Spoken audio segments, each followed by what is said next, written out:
Watch me, just deal with me. Thank you and welcome to the show this morning.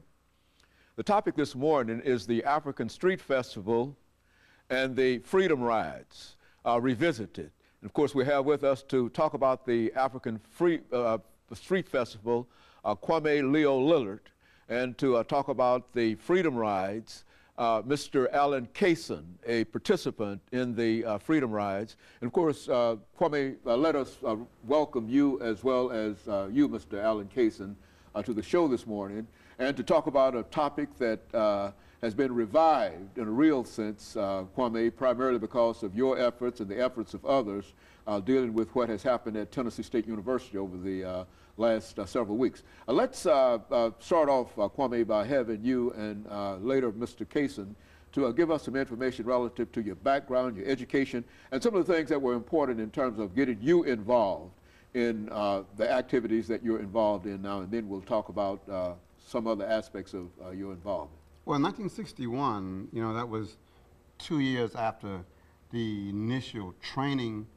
of the students in the Central Committee here in Nashville, around the First Baptist Capitol Hill, around Clark Memorial. There was a cadre of people who were trained in late '59 in the ways of Gandhian resistance. And when '60 came, they were prepared to start the protest. Of course, Greensboro, North Carolina, hit on February 1st. Those students in Greensboro created the sit-in movement in Greensboro. But 13 days later, their much better organized Nashville movement undertook a successful sit-in movement that resulted in the first lunch counters in the South being open to all races. So we were much better trained. We had a better support system in terms of adults, the legal system here in Nashville than indeed Greensboro. So Greensboro was given the credit February 1st, 1960 for being the first student protest. The difference is that Nashville movement was so well organized that Dr. King came to Nashville to learn how we were doing this. So when the core group was burnt out in Anderson, Alabama in '61, that next year, they gave up the Freedom Ride. The Nashville movement was so well organized, we just simply said, no, you're not giving it up. We're going to pick it up, and we continued and were successful in making the Kennedy administration force the Interstate Commerce Commission to enforce the right for everybody to ride airplanes, buses, trains, or boats without any fear of being harmed because of their race. So the Nashville movement was just simply too well organized to do anything but do what it did, which is continue the Freedom Ride and move that into voter registration in the entire South. Very good. And of course, Mr. Cason, as a participant in the Freedom Rides yourself, why don't you tell us what motivated you to become involved? Because I'm sure that you understood the social and the political situation at the time. What motivated you to become involved in this activity? Motivation was this, that we were not progressing. What the jobs, our background, only thing we were looking for being a teacher, if they're not teaching jobs, and what we're looking at, another thing is zero. How many teachers do you have in a school? But we had to look at things, why do I have to go to the back of the bus?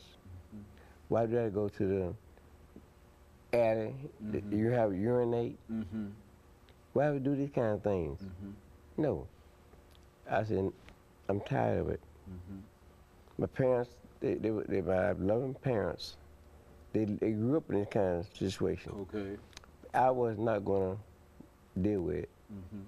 It was a change that we made. And I said no. In spite of all the danger that you might face, you decided that you would not go along with that. I would not go along with it. Plus, you have to realize that things happened years ago back before we were born.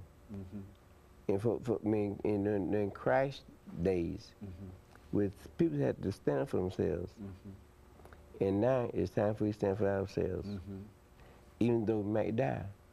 But yet still, we will not go out and hurt anyone. We were nonviolent. We were loving. We were caring. We were trying to show the people that love is better than hate. And of course, as we near this end of this first segment, with the quote that was made quite a while ago is that before I'd be a slave, I'd be willing to go to my grave, bury my grave, and so that was a prime motive in terms of the way many of you felt that nothing was worse than the situation that you found yourselves in at that and particular time. Plus we were not going to hurt anybody. And you were nonviolent. You were not there to try to kill folks, but only to demand the rights that you felt that you ought to have. Okay, and of course, we're making preparations for the first commercial break, and then after which Leo Kwame is going to give us some information relative to an organization that played a significant role in this. Of course, we'll be back with our audience following this very, very short commercial break.